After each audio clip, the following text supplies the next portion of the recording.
Hi friends. मैं doctor Imran Hussain, psychiatrist, Moradabad. मैं CPMT 2004 में 17th रैंक होल्डर हूं और मैं आपको नीट के बारे में थोड़ी कुछ बातें बताना चाहता हूं आज के इस वीडियो में।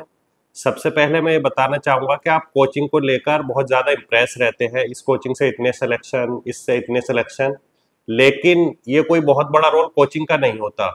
इनकी तो ये किस्मत अच्छी है कि जो जितनी अच्छी कोचिंग है वहाँ पे बहुत अच्छे ज़्यादा बच्चे पहुँचते हैं और उनको थोड़ा सा गाइड करो, बस वो सेलेक्ट होने ही है। अगर एवरेज बच्चे को भी ये सेलेक्ट करा दें तब माना जाता है कि हाँ कोचिंग का कोई रोल है। तो बहुत ज़्यादा इसका रोल नहीं होता, आपकी अपनी स्टडी का होता है। इसके लिए एक बहुत बड़ा एग्जाम्पल है, जैसे आपने टाइगर वुड्स का नाम सुना होगा और नाइकी जो शू बनाने वाली अमेरिकन कंपनी है उसका भी नाम सुना होगा। तो अमेरिका में ये कहा जाता है कि टाइगर वुड्स ने नाइकी को बनाया या नाइकी ने टाइगर वुड्स को बनाया। पैराडॉक्स ये था कि टाइगर वुड्स को उन्होंने बहुत ज़्यादा ही पैसा देकर अपना ब्रांड एम्बेसडर बनाया और उससे कॉन्टैक्ट किया, तो लोगों में ये चर्चा फैली, इतना ज़्यादा पैसा दिया है, इतना दिया। तो उससे होता क्या है कि उसकी वैल्यू भी खुद बढ़ी, साथ ही साथ नाइकी का तो एडवर्टाइजमेंट हुआ, लेकिन उससे ज़्यादा फायदा उसको हुआ। ऐसा ही आप कोचिंग को समझ लें। किसी भी कोचिंग से जो सिलेक्शन होते हैं उसमें ये बात मायने नहीं रखती बहुत ज़्यादा कि वहाँ पढ़ाई कैसी होती है, मायने ये रखता है कि वहाँ स्टूडेंट कैसे जाते हैं। अब अच्छी कोचिंग है, किसी का नाम ज्यादा है, तो जाहिर सी बात है जो टॉप स्टूडेंट है वो वहीं जाएंगे। अगर वो कहीं नहीं भी जाते तो उनका सिलेक्शन होना था। अब वो इस कोचिंग में चले गए, कोचिंग ए, कोचिंग बी या कोचिंग सी, तो उसको फायदा मिल गया और उनका नाम हो गया कि यहाँ से हो। बट आप रिजल्ट जब देखेंगे, एवरेज बच्चे कितने सेलेक्ट हुए वहां से। तो इससे बचने के लिए आपको होशियार रहना है, पढ़ाई अपनी ही काम आनी है, इन कोचिंग का जो जाल है इससे निकालने के लिए। तो बच्चों, ये कोचिंग वाले जो हैं इनके लिए आप एक सिर्फ कंज्यूमर हैं और ये आपको क्या करेंगे, एक्सप्लॉइट करेंगे ज़्यादा से ज़्यादा पैसा। इनको आपको पढ़ाने से इतना मतलब नहीं है जितना आपस में एक कोचिंग से दूसरी कोचिंग का कंपटीशन है। वो कोचिंग कितना ज़्यादा पढ़ाता है, हम उससे ज़्यादा पढ़ाएं बस। उसमें होता क्या है कि आपको बहुत चीज़ें फालतू एक्स्ट्रा कर पढ़नी पड़ती हैं, जबकि आपको उसकी ज़रूरत बिल्कुल नहीं है। और अगर आप उससे बहुत कम भी पढ़ें तो आप सेलेक्ट हो सकते हैं, मगर क्योंकि इनका आपस का कंपटीशन है, आपको झेलना पड़ता है। तो आपको सबसे पहले ये समझना पड़ेगा कि क्या पढ़ना है और क्या छोड़ना है। जिस स्टूडेंट को ये आ गया कि मुझे छोड़ना क्या है, तो समझ लो उसका सिलेक्शन हो गया। पढ़ना तो सब जानते हैं, बट हमें ये सीखना है कि जो फालतू चीज है उसको छोड़ना क्या है। क्योंकि एक किताब को आप 10 बार पढ़ सकते हो, लेकिन 10 किताबों को एक बार नहीं पढ़ सकते। और अगर एक बार पढ़ भी ली तो कोई फायदा नहीं है, याद नहीं होगी। तो इसलिए एक किताब पढ़ें, चुने अच्छे से, और उसको 10 या 20 बार पढ़ें।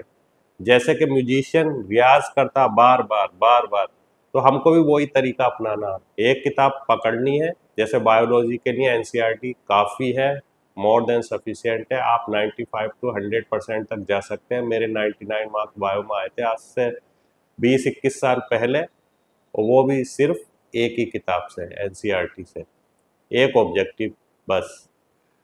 साथ ही साथ उस इसके साथ आपको एक चीज़ और सीखनी है कि जो मोटिवेशन है वो एक्शन से आता है। कोई दुनिया का ऐसा मोटिवेटर नहीं है कि आपको मोटिवेट कर दे और आप बने रहे, एक्शन करते रहे। पहले आपको कुछ करना पड़ेगा। छोटा सा टारगेट भी पूरा करें, 10 क्वेश्चन लगाएं, वो इतना मोटिवेट करेंगे कि दुनिया का कोई आपको उतना मोटिवेट नहीं कर सकता। उसका रीज़न है हमारे ब्रेन की केमिस्ट्री। जब हम कोई छोटा टारगेट अचीव कर लेते हैं तो डोपामाइन निकलता, और जो डोपामाइन फिर निकलता है तो वो हमें आगे के लिए मोटिवेट करता है। छोटे छोटे टारगेट में काम करें, उसको पूरा करें और मोटिवेट होते रहें। कुछ भी अगर आपसे नहीं हो रहा है तब भी एक छोटा सा क्वेश्चन कर दें और आगे बढ़ें। एक रिसर्च हुई और उसमें जो जिम जाने वाले लोग हैं उनको अलग अलग तरह से समझाया गया, और एक जो ग्रुप था उसको सिर्फ ये कहा गया आप उठो सुबह डेली और जिम चले जाओ। लास्ट में जब 1 महीने बाद रिजल्ट देखा तो जिनको ज़्यादा समझाया गया था वो सब छोड़ चुके थे, लेकिन जिनसे सिर्फ एक बात कही गई थी आप उठो जिम जाना है डेली, बस कुछ मोटिवेट नहीं किया, वो लोग कंटिन्यूअस रहे। क्यों? क्योंकि जब वो गए तो उनको ऑटोमेटिक इंटरनल जो मोटिवेशन है वो मिला। इंट्रिंसिक जो मोटिवेशन है वो हमेशा मोर पावरफुल होता है एक्सट्रिंसिक से, बाहर से हमें कोई मोटिवेट करे। अब ये आएगा कहाँ से? जब हमारा कोई छोटा सा टारगेट पूरा होगा। तो इसको एक तरह से और समझ सकते हैं कि motivation is equal to P S cube. P मतलब पर्पस और S cube small small step. Purpose high रखें अपना, डॉक्टर बनना है, सोसाइटी की, अपनी घर वालों की खिदमत करनी है, साथ ही साथ जो अर्निंग होगी उससे अपने सारे सपने पूरे करने हैं, ड्रीम्स पूरे करने हैं जो भी बचपन से देखे हैं, बट इससे आगे भी कुछ करना है। तो ये पर्पस हाई होगा, high purpose lead to more motivation. और इसके साथ साथ जो कोई भी आपको एक चीज नहीं बताएगा वो सबसे जरूरी ये है कि नींद। हमने स्लीप को अपना बहुत ही ज्यादा नेग्लेक्ट कर रखा है। 7 से 9 घंटे सोना मस्ट है। पहला टारगेट आपका होना चाहिए अपनी बॉडी के अकॉर्डिंग कि 7 से 9 घंटे जो भी आपको एडजस्ट हो। और सही स्लीप का पता हमें ऐसे चल जाता कि जितना सोने के बाद अगर हम विदाउट एनी अलार्म उठ जाते हैं तो वो हमारे लिए, हमारा जो स्लीप का टाइम है एडिक्वेट है।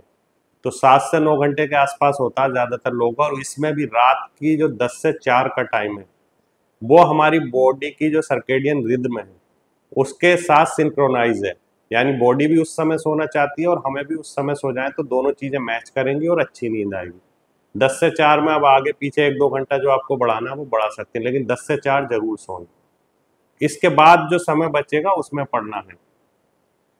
हमें 12 घंटे पढ़कर 4 घंटे सोने से बेहतर है 7 घंटे सोकर और 4 घंटे पढ़ना, वो ज़्यादा हमें काम देने वाला। नींद पे ध्यान पूरा रखना है। अच्छा, कोचिंग वाले फालतू में बहुत ज़्यादा क्वेश्चन कराते हैं। आपको 10,000 क्वेश्चन देंगे, उसमें से भी आपको 100 क्वेश्चन मिलेंगे बायो में। एनसीईआरटी आप पढ़ लें, मुश्किल से 5000 क्वेश्चन है, बल्कि और भी कम, और वहाँ से भी उतने ही मिलेंगे। तो आपको मेहनत जो करनी है होशियारी वाली करनी है, गधे वाली नहीं कि ये भी पढ़ लो वो पढ़ ले सब पढ़ लो। नहीं होगा, पढ़ कितना ही भी लो याद नहीं रहने वाला, और याद नहीं तो कुछ नहीं। तो इसलिए इस चीज़ का ध्यान रखना है। तो आज के वीडियो में इतना ही, क्योंकि अभी लंबा हो जाएगा। कोचिंग कैसे करनी है, नीट में क्या पढ़ना है क्या नहीं पढ़ना, इस तरह के वीडियो और देखने के लिए हमारे चैनल से जुड़े रहें, सब्सक्राइब करें, शेयर करें, और मिलते हैं अगले वीडियो में। Thank you.